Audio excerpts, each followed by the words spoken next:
Welcome to the sleepy hours, a quiet space where dreams begin and worries fade. Tonight, let the rain fall not just on rooftops and trees, but softly into the spaces within you where silence becomes music and rest becomes home. The city had been too loud for too long. Julian kept his eyes on the road as the rain streaked across the windshield. Not fast, not frantic, but slow, deliberate, as if the sky itself was trying to soothe him.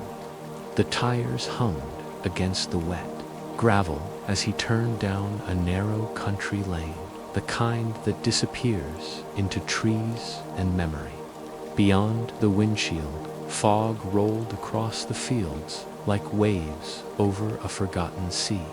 His fingers, once quick and eager on piano keys, now rested motionless in his lap every time the car came to a stop. It had been months since he had played, even longer since he had listened. Somewhere behind him were the echoing halls of grand concert venues, the weight of contracts, the applause that always felt slightly offbeat. He had once believed music could save him. Now he wondered if silence was trying to take its place. The cottage appeared like a ghost between branches, its stone walls draped in ivy, roof sagging slightly under years of mist and wind. He parked, stepped out, and closed the door gently behind him. Rain tapped the hood of the car like hesitant fingers. It did not rush him. Nothing did now. He had come here to forget so, he told himself.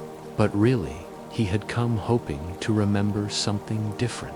Not the frenzy of success, not the late nights scrawling notes beneath studio lights, not the ache in his chest that tightened every time he sat at the piano and felt nothing. No, he wanted to remember how it felt to hear the world again before he ever tried to play it. The key turned in the lock with a soft click. The door creaked open, and with it came the scent of wood smoke long gone and air that hadn't been touched in months. Dust floated like glitter in the gray light. He walked through the small rooms slowly, his footsteps muffled by old rugs. The living room faced the hills, and the window had no curtains. Just beyond the glass, a field of tall grass bent with each kiss of rain, and beyond that, a sliver of forest waited in silence. He didn't unpack, not yet. Instead, he stood there and listened. The rain had a rhythm, it always did, but this was different. It wasn't just a backdrop, it was alive, articulate, full of pauses and phrasing.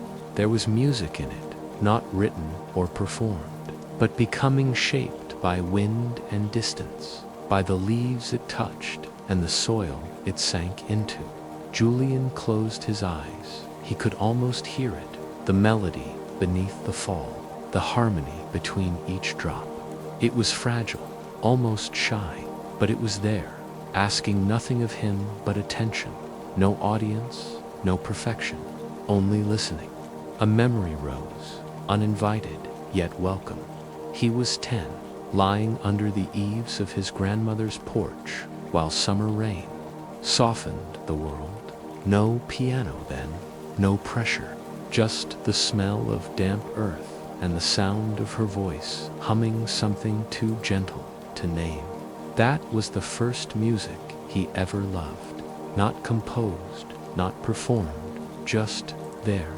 His eyes opened, and the cottage felt warmer somehow. He had brought nothing with him but silence. Perhaps that was the only invitation the rain needed.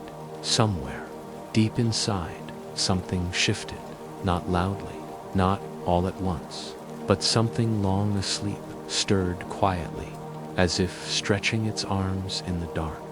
The composer had stopped creating because he had stopped hearing. But maybe the world had been waiting for him to fall quiet enough to listen again. And tonight, as the rain fell slow and steady upon the old stones of a cottage wrapped in sleep, Julian finally heard the music again, not on the page, not on the keys, but in the air itself. Tonight will begin with the sound of slow rain. Take a slow breath in, let it rise gently into your chest, soft and smooth like the mist curling across a quiet field. Hold it there just for a moment, and now let it go slowly, silently, like the rain easing off a rooftop at dusk. Let your shoulders loosen, let your spine soften, let your jaw unclench, as if even your bones have heard the sound of the slow rain and want nothing more than to listen. Outside the cottage, night has settled across the countryside like a lullaby. The last light of day has vanished behind the hills, and with it, every hurried thought, every hurried hour. What remains is this, a soft, patient rhythm, rain touching earth, rain touching leaves, rain whispering on the window pane with no need to be louder than it is. You are safe now. You are home. In your mind's eye, imagine yourself curled up near an old fireplace, wrapped in a woolen throw, the scent of cedar rising faintly from the floorboards. The room is dim, lit only by the amber flicker of a single lamp. There are no screens here, no clocks, no schedules. Only time stretched wide and deep like a slow river, moving at the pace of breath. Listen, the rain is steady, not insistent, not cold. It's not here to wake you. Its rhythm is ancient. It knows the roofs of old cottages, the bark of wild trees, the bark of wild trees, the curves of sleeping hills. It has fallen this way long before you arrived, and will fall long after. Tonight, you are part of it. Your breathing becomes the rain's breathing. Your thoughts dissolve like fog at morning dawn. Now breathe again, in through the nose cool, calm, quiet, out through the mouth warmer, slower, like steam drifting from a teacup left untouched. With every breath, feel your body sinking a little deeper, as if the ground beneath you has become a bed of moss, soft and welcoming, holding you with the care of deep time. Your arms are heavy now. Your legs are loose. The muscles in your neck begin to release. Behind your closed eyelids, shadows pass like drifting clouds. Nothing is chasing you. Nothing is missing. You are not late. You are not wrong. You are only here, and here is enough. Let your thoughts slow like the rain, one drop, then another. Not rushing to arrive, not worried about what comes next. Each thought a ripple on a quiet pond, widening, softening, fading. Let them go. They know how to return to silence, all on their own. You might feel a warmth rising now in your chest, not a blaze, not a fire, just a quiet glow, a steady ember in the hearth of your being. It asks nothing of you. It only wants you to rest. It only wants you to feel what it feels like when the world does not pull, when the noise has left the room, when the only sound is the gentle tapping of rain on the glass, and your breath rising and falling like waves on a shore. This is a place beyond time, beyond worry, beyond expectation. Just rain, just breath, just being. You're not in a hurry. No one is waiting for you to do anything. The world will wait. For now, the only thing that matters is this slowing down, this moment, this softness. Let your breath deepen. Let your thoughts float. If you wish, you can imagine walking outside, barefoot. The grass cool and soft beneath you. The rain is falling gently now, just a mist that kisses your skin. You tilt your face upward, eyes closed, and feel every droplet as if it were a note in a forgotten lullaby. A lullaby written just for you. A lullaby that doesn't need to be understood, only felt. There is no rush, there is no goal, there is only the sound of slow rain. Let yourself surrender to it. Let it wash over the edges of your day, over the echoes of busy hours, over anything that tried to cling too tightly. Let it smooth you out, ease you back, cradle you gently in its rhythm. The rain has you, the night has you. You are safe as you continue to breathe slowly, deeply. Let yourself drift inward. Picture a room inside your mind, a quiet space, lit by candlelight, where no voices intrude, no thoughts chase. This is your room, your haven. Every time you return to it, the rain will be waiting outside, patient and constant, singing softly to the eaves. Writing lullabies on the roof, you are free to drift now. You are free to dissolve into this moment, like ink into water, like fog into dawn. Let the slow sound of the rain carry you further in. Let your limbs grow heavier. Let the space between thoughts widen. Let stillness find you. And now very gently, let us begin. The morning after the storm was quiet, in a way the city never could be.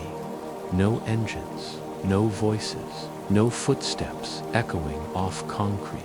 Only the hush of mist drifting through trees and the delicate, persistent dripping of rain from the eaves of the cottage. Julian stood at the kitchen window, both hands wrapped around a chipped ceramic mug. Steam curled from the surface of his tea, rising to meet the chilled glass, where it blurred the view beyond.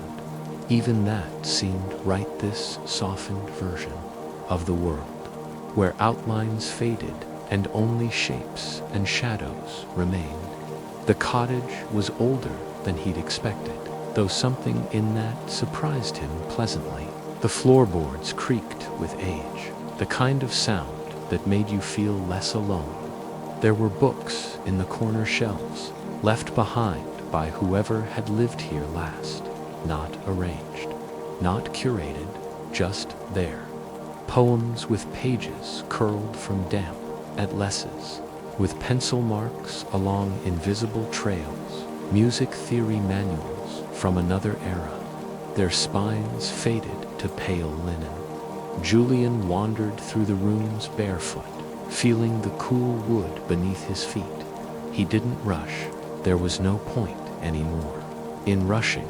He had come here to step out of time, and the house seemed to honor that decision. The air smelled of pine and old paper, and he noticed how his breathing had begun to mirror the pulse of the rain. It wasn't something he had done intentionally. It had simply happened, as if in the stillness of this place, he was slowly returning to a rhythm more natural, more human. The studio sat in the back of the house, small and uncluttered.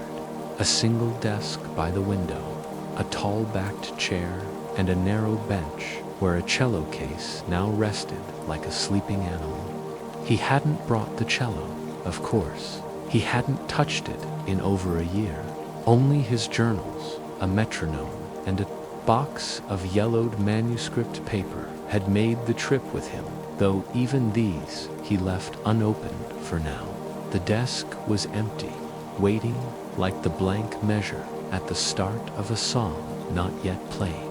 There were no plans for today, no rehearsals, no deadlines, only the soft gray light pouring through the windows and the occasional knock of wind against the shutters.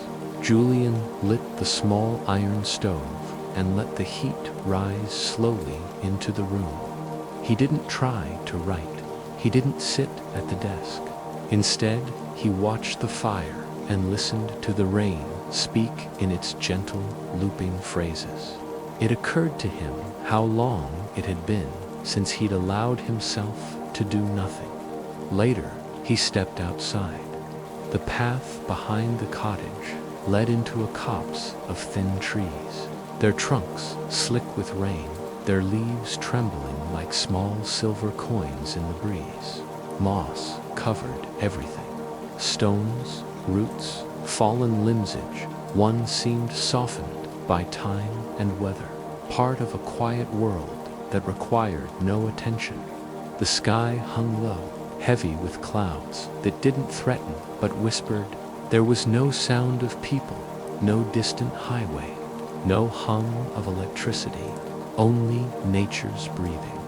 He walked without aim, each step a choice, each turn taken, not for any reason, but because it felt right in that moment.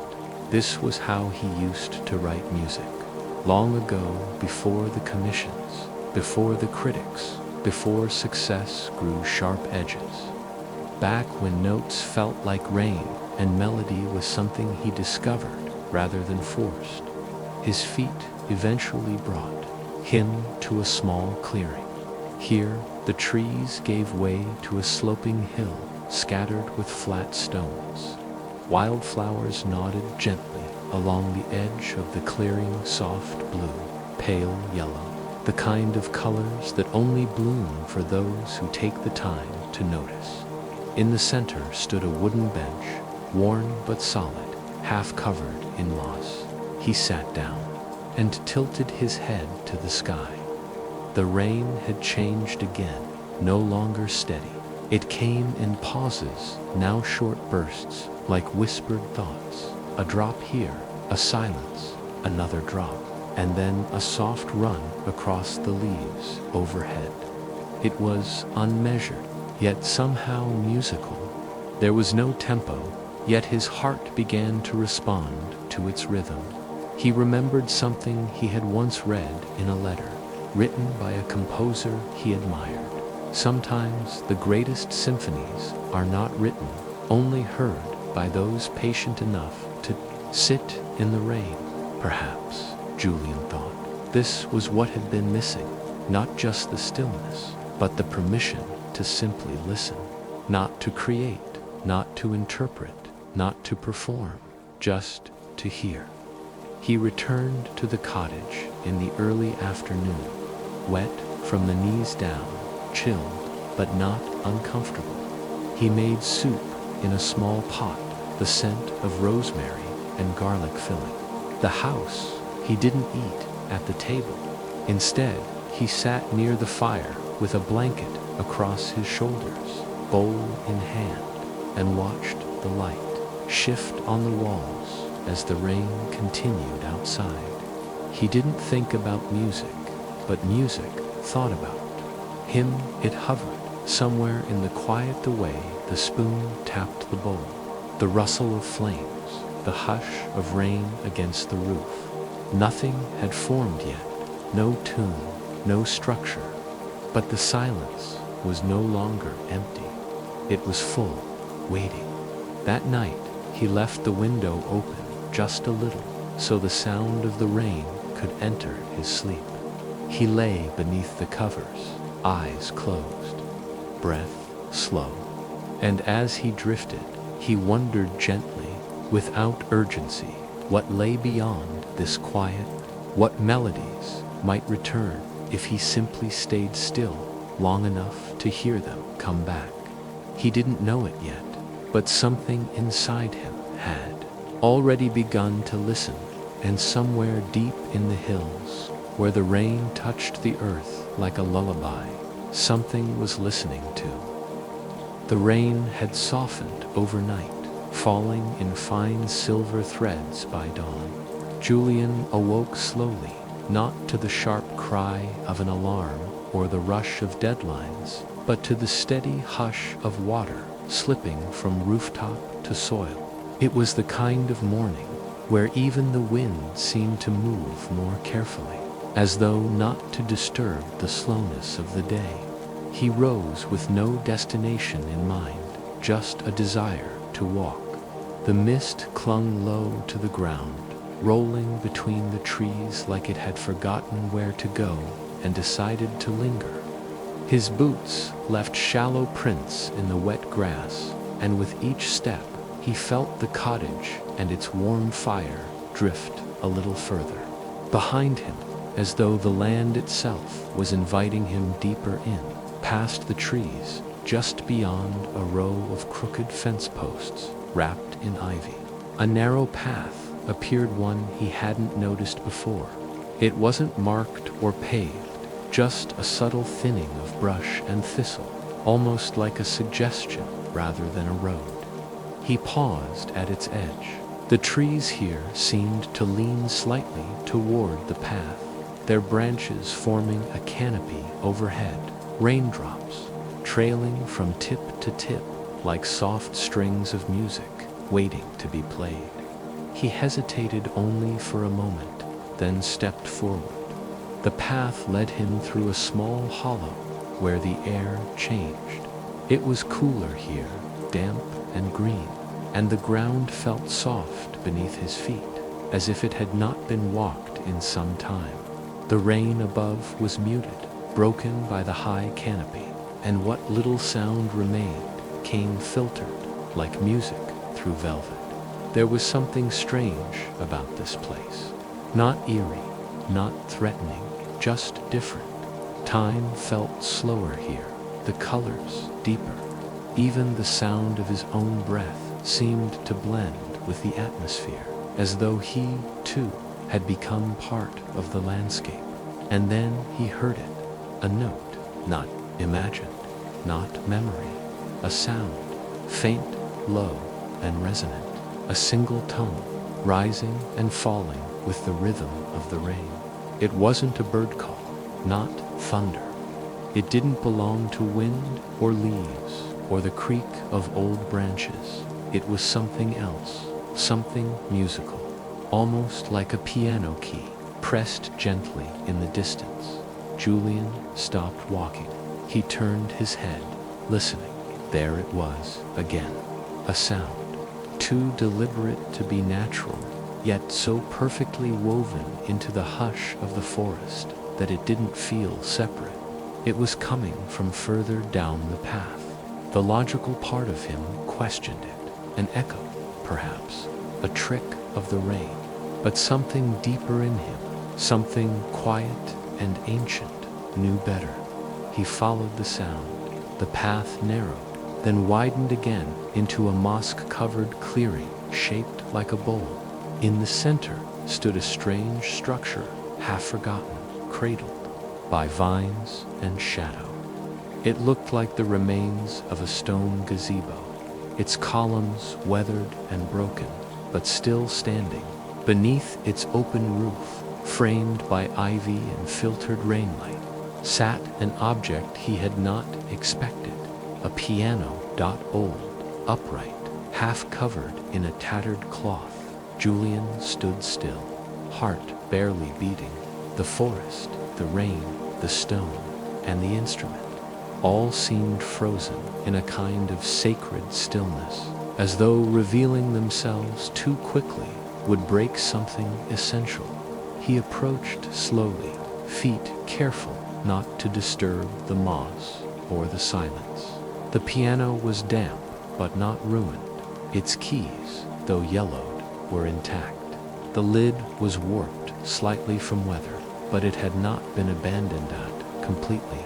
There were signs of care. A few dry leaves cleared from the bench, a stone placed over one corner of the cloth to keep it from blowing away. Someone had been here recently, or perhaps often. Julian reached out, hand hovering above the keys.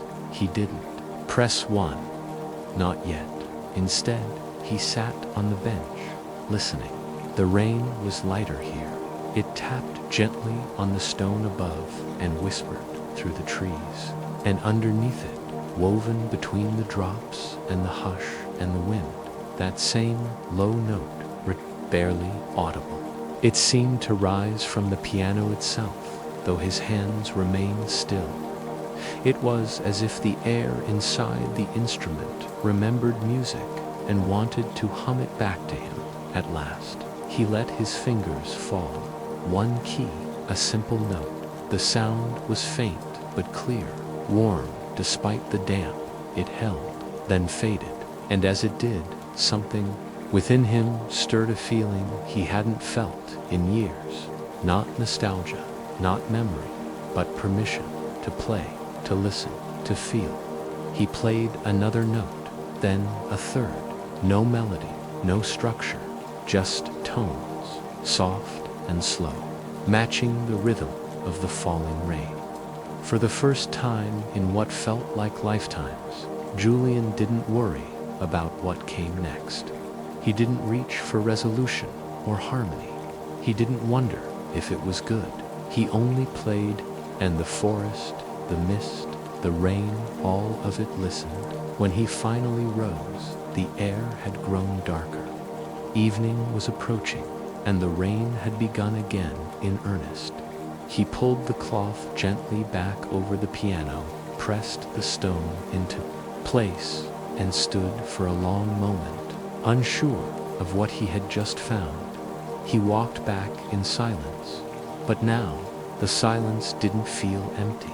It felt expectant, like something had begun, like a question had been asked, and somewhere in the woods, the answer was waiting, wrapped in ivy, cloaked in rain, resting beneath the worn hands of an old, listening piano. The next morning arrived quietly, carried on the back of another slow rain. Julian lay awake in bed before the light had fully returned to the sky.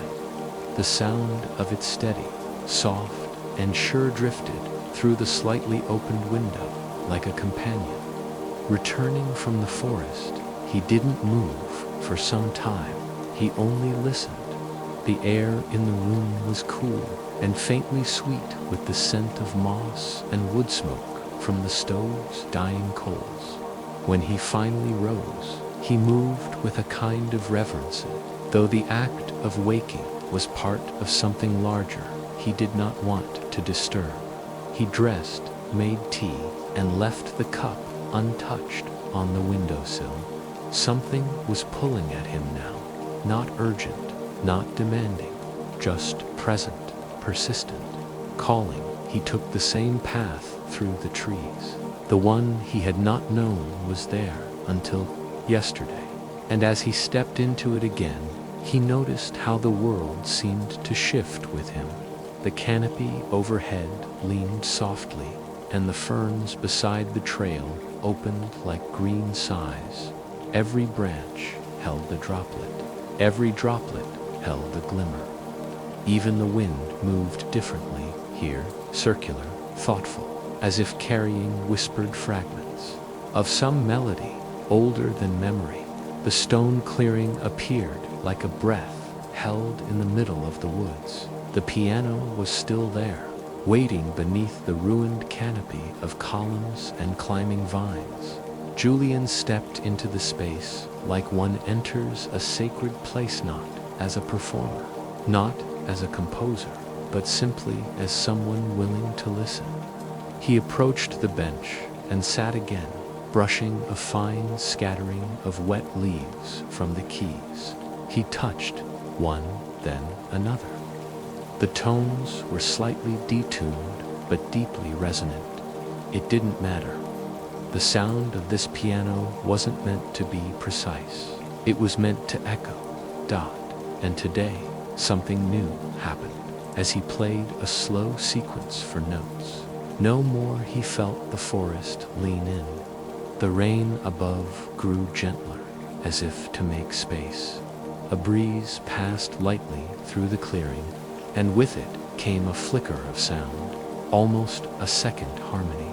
He paused, played the same 4 notes again. There it was, echoed not from the strings, but from somewhere in the woods.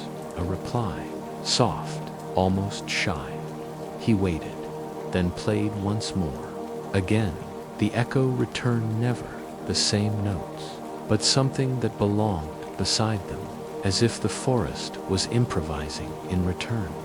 He stayed there for hours, not composing, not recording, only playing, testing patterns, listening, discovering sometimes.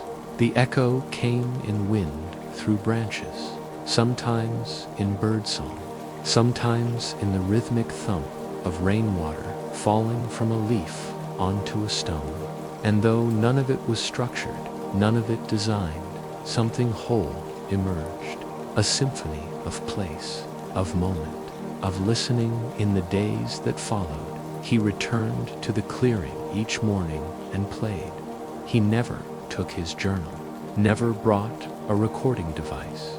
He understood now that to try to capture it would break it. The music was not meant to be saved, only heard, only shared with the trees and the rain and the long-forgotten sky. One afternoon, while brushing a fresh coat of moisture from the bench, he noticed something carved into the stone just below the piano's legs. Moss had grown over most of it, but when he cleared it away, faint letters revealed themselves, so worn he had to trace them with his fingers to feel their shape. Listen closely. It's all already here. He didn't know who had written it or how long it had been there, but the words felt like truth, like a message from another time meant only for someone who would wait long enough to understand it. He stood then, letting his eyes sweep across the clearing. This place wasn't a secret eye, was an offering, not to be solved or explained, but accepted. And for the first time in years, Julian felt as though he belonged somewhere without needing to create anything at all. The rain had no purpose. The trees had no audience. The sound in the leaves and puddles and stones wasn't asking to be heard. It was already whole that night. The rain continued, and Julian dreamed. He dreamed of notes falling from the sky, like raindrops, but like leaves. Each one held a tone. He caught one in his hand, and as it dissolved on his skin, he heard an entire phrase of music bloom in the air. He looked around and saw others drifting, fluttering, singing. Some landed in puddles and sent out shimmering ripples of sound. Some disappeared into the mist, trailing melodies like silver ribbons. In the dream, he walked through a world made entirely of sound, not noise, not music in the conventional sense, but the living, breathing hum of a place that had always been singing. He walked without fear, without need, without expectation. He simply listened. When he woke, he didn't reach for pen or paper. He didn't try to remember the notes. He simply sat by the window and listened again. The rain was still falling. That morning, he began to hum, softly, slowly, almost to himself. The melody wasn't from the dream. It wasn't from memory. It wasn't from any score he had ever studied. It was something new, something gentle and quiet, born from the spaces between the piano notes and the forest breath. It belonged nowhere except this moment, and still he hummed it. All day it stayed with him, in the kitchen as he stirred soup, in the garden as he watched the wind move the tall grass, in the bath, steam curling upward as his breath followed. It shaped by evening. He lit the fire again and sat with the cello he had long ignored. He didn't plan to play. He only rested his hand on its neck, feeling the grain of the wood beneath his fingertips. He closed his eyes, then one long drawn note. It was not perfect, but it was whole. He played another, then another. The bow moved, slowly, gently, following no known piece, no old script, just the melody he had hummed all day, the one the rain had given him, the one that asked for nothing but breath and stillness. Outside the cottage, the rain continued, not loud, not urgent, just slow. Just steady, just enough. The firelight flickered low against the walls, casting long shadows that swayed with the rain. Julian sat beside the cello, his fingers still tingling from the music he hadn't meant to play. It hadn't been a performance. There had been no structure, no expectation, only feeling. And yet it had said more than anything he'd composed in years. The melody still lived in the corners of the room, echoing softly between the bookshelves and window panes. He hadn't written it down. He didn't need to. It wasn't a piece to be preserved. It was a moment to be remembered, not with notes, but with breath and warmth and stillness. That night, after the fire died and the storm faded to a hush, he stood by the window and looked out at the dark fields. In the distance, the trees moved like dream shapes against the sky. And though the piano in the forest was far away, he felt its presence near us, if it had followed him home somehow, or as if part of him had never really left. He thought of the carved message beneath its feet. Listen closely. It's all already here. There was comfort in those words, a quiet truth, the kind that didn't demand anything, but waited patiently to be understood. In the morning, he wandered again, not to the clearing, but through the small attic above the bedroom. He hadn't explored it yet. The door creaked as he opened it, releasing a puff of dry, timber-scented air. The steps were narrow, the kind that had seen years of careful feet.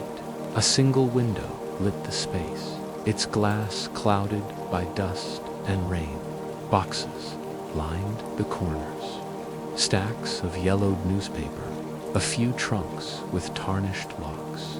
He lifted the lid of one gently. Inside were notebooks, hand-bound and tied with ribbon, sheet music, sketches, letters. The pages were soft with age, but the ink was still clear. Someone had written music here, not just composed, but lived with it. The notations were careful, thoughtful, each rest marked with precision, each phrase with emotion. Some pages held watermarks. Others had faint fingerprints, like ghosts of long-forgotten afternoons spent writing near a stove or window. As he turned the pages, Julian's breath slowed. There was something familiar in the style, not in the melody or harmony, but in the pacing, the patient phrasing, the way the notes paused, lingered, waited.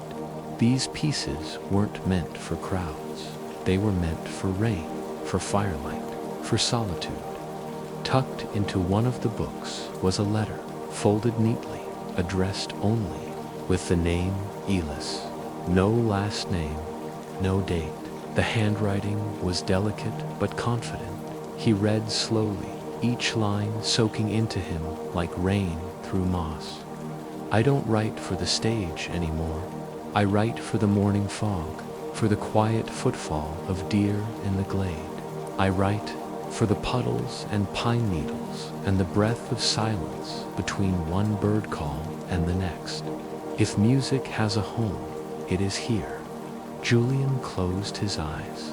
He didn't know who Elis was, but he understood her completely. In the days that followed, he began to play again, to capture, not to complete, but simply to connect. The cello became his voice, the piano in the woods, his companion. He didn't always go to the clearing. Sometimes he stayed in the cottage, windows open, letting the rain fill the silence between each note, and slowly, without him even realizing, memories began to rise warm, half-forgotten fragments from a time before pressure and perfection.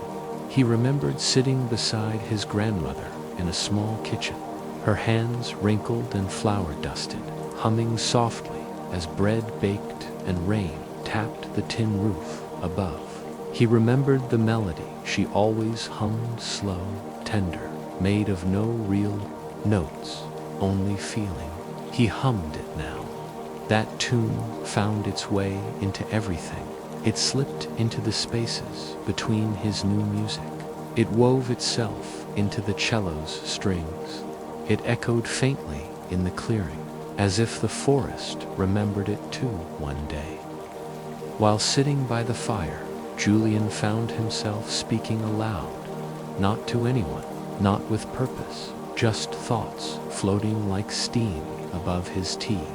I think I forgot what it meant to love sound, he said quietly, to let it live without needing to own it. The room didn't answer. It didn't need to. The warmth on his skin, the softness in his chest, the steady tapping of rain on the glass, these were the replies he needed that evening. He lit a candle and placed it near the attic window. He didn't know why, only that it felt right. A gesture of thanks, a signal of presence, a way of saying, I hear you now. And the candle burned gently into the night, its flame dancing to the rhythm of distant rain, as if swaying to a music only the land could sing by the time he fell asleep. A new warmth had settled in him, not joy, exactly, and not peace, but something older, deeper, a sense of belonging, a quiet reunion with a self he had not known he'd lost. And yet, as the flame flickered low and the last notes of his day dissolved into sleep, Julian felt something stir beneath the stillness, a gentle question, a door not yet opened, and he knew something still felt unfinished that night. The rain changed. It didn't fall heavier. It didn't rise in volume or tempo. Instead, it thinned, delicate, deliberate, like a whisper pulling at the seams of a dream. Julian lay in bed with the window cracked open, the candle on the far table burning low, the wax sighing as it melted. He wasn't awake, not fully, nor was he asleep. He floated somewhere in between, cradled by the soft breathing of the storm. Then came the sound, not thunder, not wind, music, not the kind he wrote, not the kind he remembered. It was slow, woven into the night like threads of silver in a dark cloth, strings barely touched. A voice, perhaps though distant, as if sung by fog or time itself. He didn't rise. He didn't need to. The sound was not coming from outside. It was rising from within. The room dissolved, not suddenly, not violently, just shifted. One breath, and the walls were gone. The ceiling turned to sky-deep gray, pulsing faintly with soft stars like floating embers. The bed beneath him became a raft, drifting on a black, mirrored lake. All around, the world was still, perfectly still. And then the rain began, from above, but from below, rippling up in slow arcs, like music notes, lifting off a page dot. Julian sat upright, bare feet brushing the surface of the water. It didn't wet him, didn't chill him. It felt like sound, pure and smooth, humming against his skin. The air smelled of old paper and ash trees in bloom. A figure appeared in the distance, more mist than shape, more presence than person. She did not walk. She moved like a thought, like a chord, resolving slowly in a quiet room. Julian didn't speak, neither did she, but still, he heard her. Do you remember why you stopped listening? The words were not spoken. They existed between the raindrops, beneath them, inside them. He wanted to answer, but his voice was part of the stillness now. Only his breath moved soft, shallow, wondering. The figure extended her hand. He rose from the raft, no longer aware of where the lake began or where the sky ended. They walked together across the water, each step sending notes beneath the visible, glowing, fading like echoes of a forgotten melody. Around them, memories began to bloom, not clearly, not like photographs, like shadows in fog. He saw himself in rehearsal rooms, young and restless, trying too hard to be profound. He saw the faces of mentors, their expressions unreadable. He saw applause that meant nothing, smiles that fell flat, compositions that felt empty even as they earned acclaim. Then he saw him, the friend, the one who used to sit beside him in the conservatory practice hall, who played with light fingers and listened with his whole heart, who taught Julian that sometimes the most important note was the one not played. They had shared music, and then, one winter it stopped. No fight, no tragedy, just silence. Julian had left, the friend had stayed. Letters unanswered, calls missed, a season that turned into a decade. The ache had been buried so deeply he had forgotten it had a name. Now, in this place of fog and sky and rain made of memory, it returned, and the music changed. It slowed even more, if that was possible, became hollow, round, full of space. And in that space, Julian felt the weight of the years he had spent not hearing his friend, not hearing the world, not hearing himself. The mist woman placed a hand on his chest, not heavy, not firm, only present, and from her palm came warmth, not heat, memory. A note, the one his friend had played years ago, the last time they shared a piano bench. It returned now, soft and strong, and wove itself into Julian's heart like a ribbon. It had never left, it had only been waiting. She looked at him, he looked at her, and though no words passed, he understood. The past was not asking to be changed, only heard, only honored, only forgiven. He bowed his head. When he looked up, she was gone, but something had been left behind, a path barely visible, rising from the lake like a bridge made of melody. Each step hummed beneath him as he walked, carrying him not away from the dream, but deeper into it. At the end of the path stood a room, not a house, not a hall, a room made of air and light, surrounded by floating windows. Behind each window was a moment, some forgotten, some half-remembered, a music lesson on a rainy afternoon, a conversation under lantern glow, a page of music passed hand to hand. He stood in the center. The rain fell upward, now slow arcs of sound, rising toward the stars. He turned slowly, letting each memory window pass around him like a carousel of time. Each one filled him with warmth and weight. There was sorrow, yes, but there was also comfort.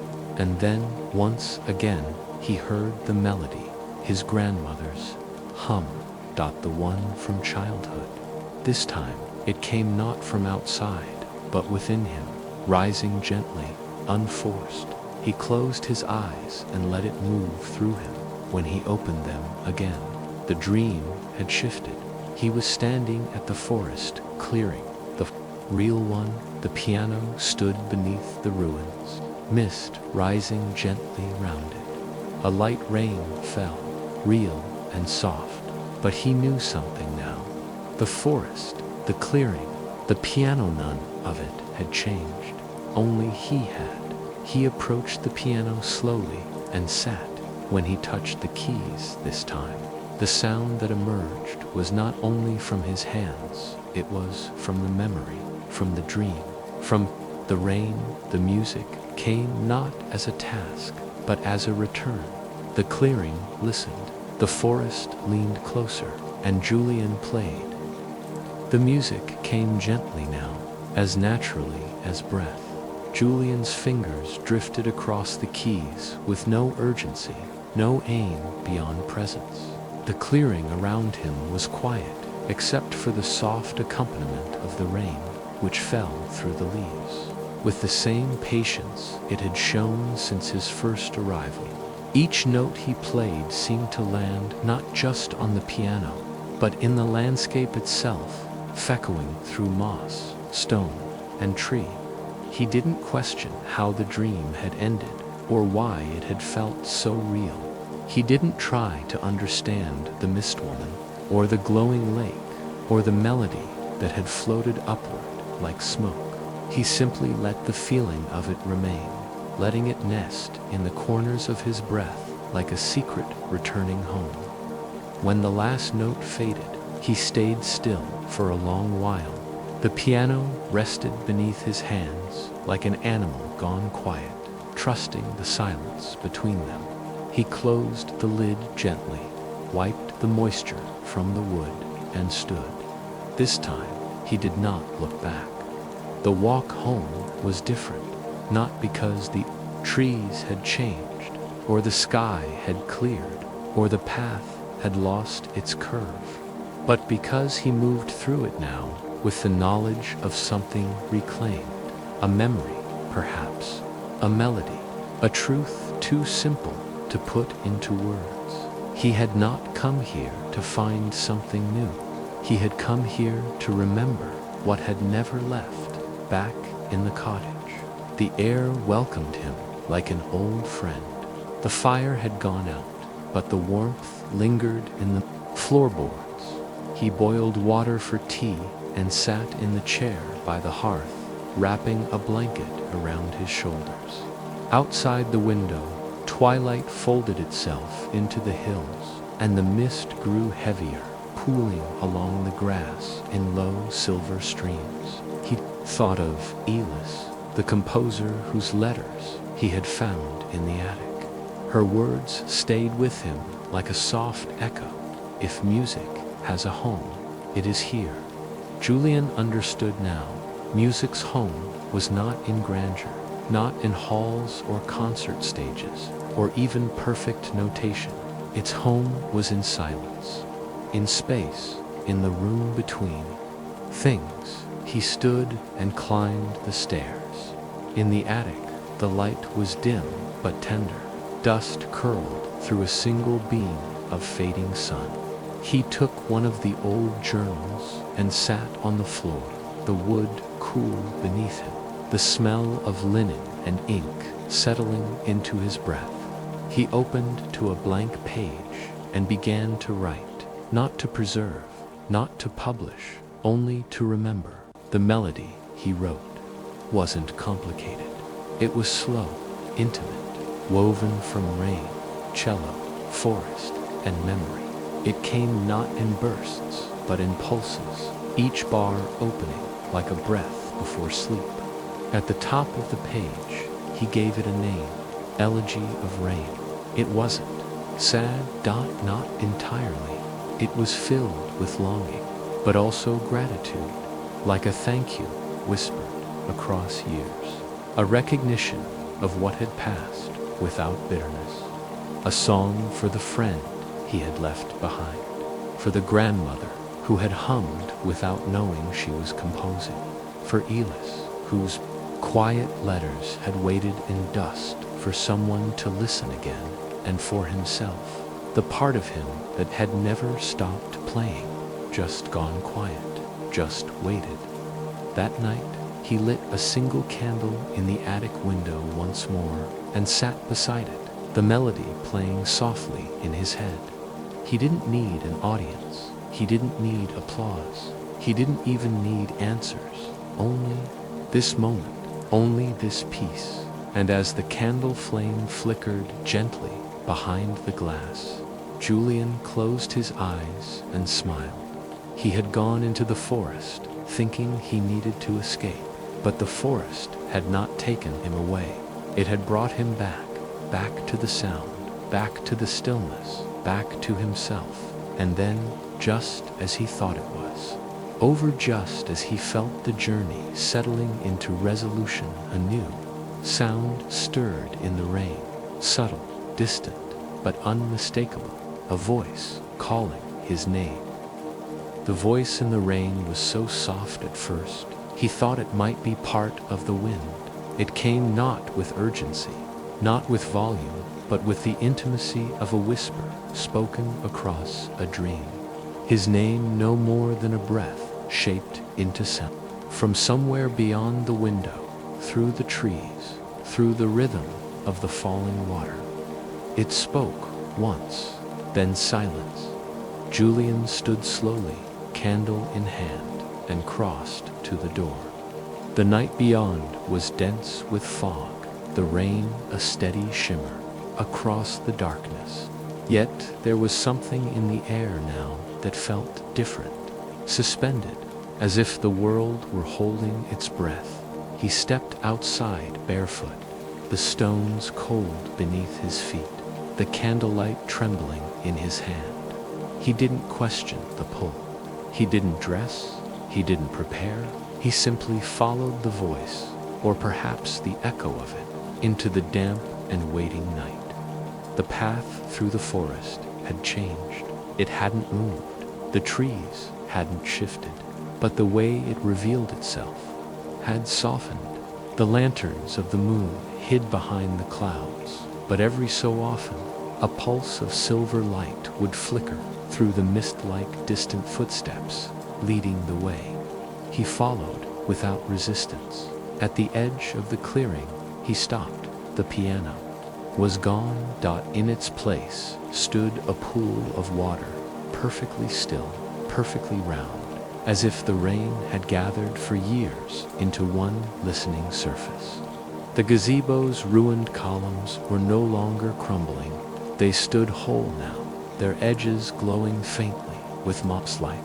The sky above had turned strange, no longer night, not quite dawn, a color that didn't exist in waking life, a hue you feel in your bones before your eyes. Julian took a step forward, and, as he did, music rose from the water knot, from an instrument, not from speakers, but from the surface itself. The pool sang. He watched. Every raindrop that landed on the water sent out a ripple of tone, pure, crystalline, and soft, not random, not chaotic, but harmonic, as if each drop knew its note and its timing. A natural symphony, guided not by a conductor, but by some memory held deep within the sky. And then the mist parted. From the far side of the pool, a figure emerged, familiar, not the mist woman of the lake dream.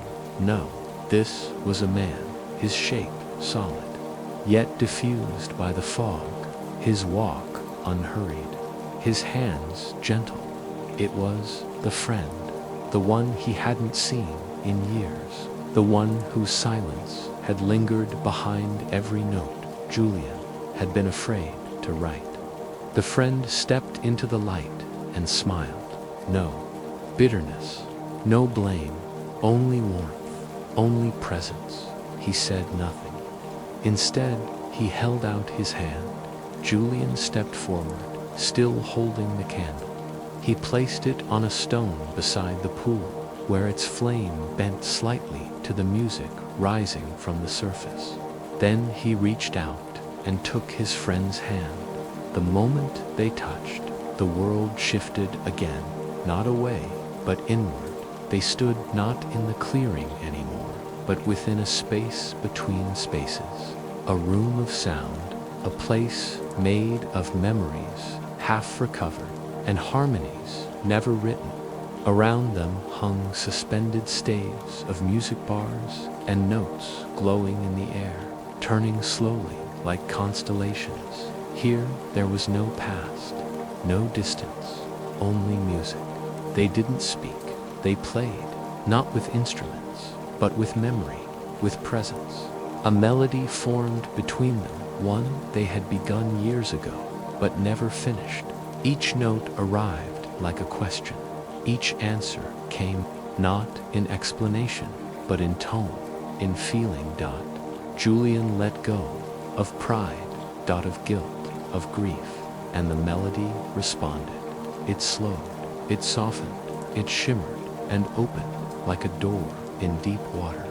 When they reached the end, there was no resolution, only a pause, a held breath, and then the sound fell quiet, not gone, complete.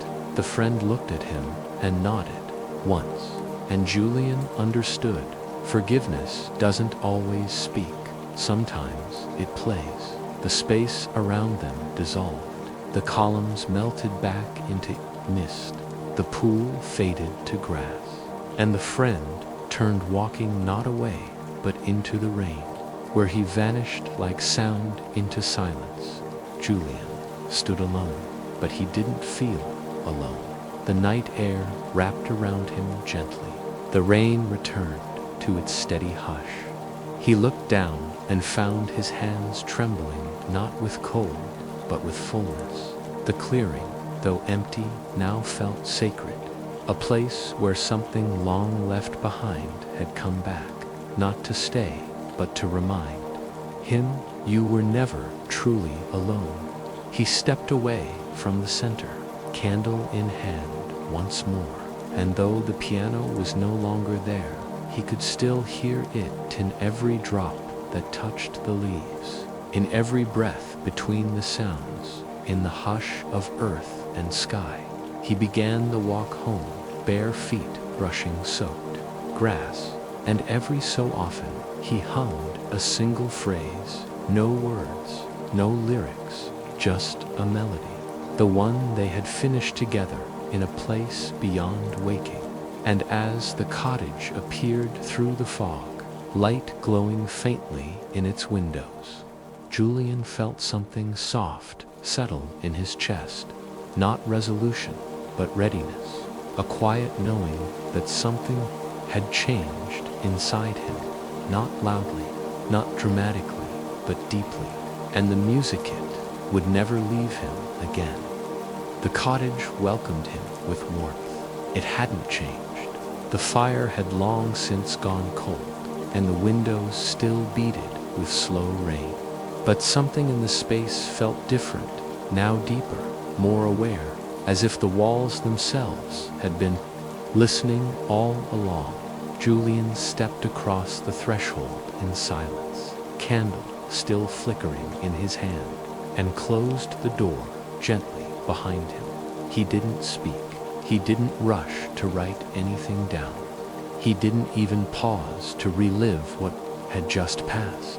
Instead, he sat at the small wooden table, across from the empty chair that once might have belonged to someone else. He placed the candle between them and rested his hands, palms up, on the surface. Outside, the rain continued, steady and constant, a thread that had never broken. For a long time, he simply breathed. The dream, or whatever it had been, was already receding from the edges of his mind, not because it was lost, but because it had done what it needed to do. There was no need to hold on to it. It had become part of him now, stitched into the quiet places, wrapped into the spaces where music comes from. He thought of his friend, not with sorrow anymore, but with warmth, the way a shared melody lingers long after it has ended, not unfinished, just no longer playing. A single note hummed in his chest, soft and full, and with it came a deep understanding. He didn't need to create to be whole. He didn't need to prove anything to anyone. The forest, the rain, the dreams, they had never asked for his art, only for his presence, and presence, he had finally learned, was the music. In the days that followed, life returned slowly. He cooked meals again, not with distraction, but with care. He walked through the field with bare feet and let the dampness soak into his skin. He wrote, but only when it felt right. Some days he played, some days he didn't. The cello began to feel familiar, again not as an extension of his ambition, but as a companion, something to speak with, not through. The attic journals remained where they were, but every now and then he opened one not to search for answers, but to keep company with the thoughts of someone who had also once listened. He no longer needed to visit the clearing. The piano had left something in him, something unshakable. He carried it now wherever he went. One morning, as mist curled gently through the open window, Julian sat at the kitchen table and looked at the hill beyond the cottage. The clouds were low, drifting slowly, and in the far distance, a single bird lifted into the air and vanished into the gray. He picked up a fresh sheet of manuscript paper, not because he had something to prove, but because something wanted to be remembered. The first note he wrote was not complex. It was the hum of a grandmother's lullaby. It was the echo of a friend's forgiveness. It was the sound of rain on still water. It was the music of coming home. She had gone far, he thought quietly, but all she needed was already inside her. And as the pen touched the page again, the rain slowed slightly, as if listening. The rain falls softly now, not as a storm, not as a song, but as a breath, as if the earth itself were exhaling, slowly, steadily, releasing everything it no longer needs. Outside the cottage, the mist has thickened into a silver veil that cloaks the hills and quiets every branch. Each drop of rain that touches leaf or stone sounds like a lullaby for the soil beneath it. Julian sits near the window, the last candle flickering low, the final pages of his music resting unfinished beside him, not because he stopped writing, but because he no longer feels rushed to end it. He leans back in his chair, closes his eyes, and lets the rain fill the silence. In this moment, there is no past to remember, no future to prepare for, only this stillness, only this room, only this sound. And slowly you begin to feel it too. Your breath, soft and slow. Your body, heavy and warm. There is nothing more to do now. Let your breath match the rhythm of the rain. In and out, in and out. No effort, no tension, just drifting like the mist over the hills. Just floating, like fallen leaves turning gently in a pool. You are safe here. Safe in the quiet, safe in the soft rhythm of this night. The air around you is soft. The blankets are warm. The room is silent, but not empty. It is full of peace, full of rest, full of the slow music that never needed to be played to be heard. You might imagine the forest again now, but it's different, quieter. The trees sway in time with your breath. The moss glows gently beneath your feet.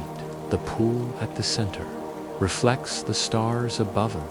When the raindrops touch its surface, you hear not sound, but memory. A memory of something kind, something soft, something just beyond words.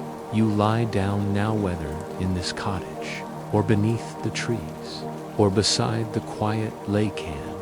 You let everything go. Let your shoulders go. Let your hands grow still.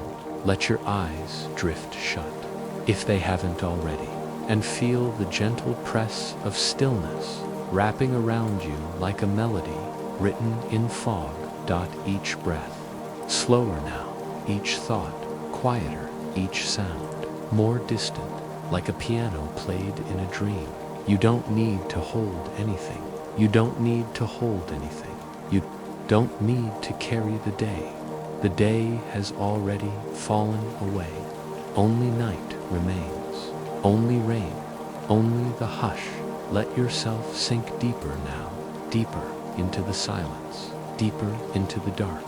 Warmth, you are not falling, you are floating, held by the rhythm of the rain, carried by the echo of your own breath. And even if dreams come, they will come gently, soft, dash-footed, kind, dash-eyed. They will carry you only as far as you wish to go, and they will know how to let go when morning comes.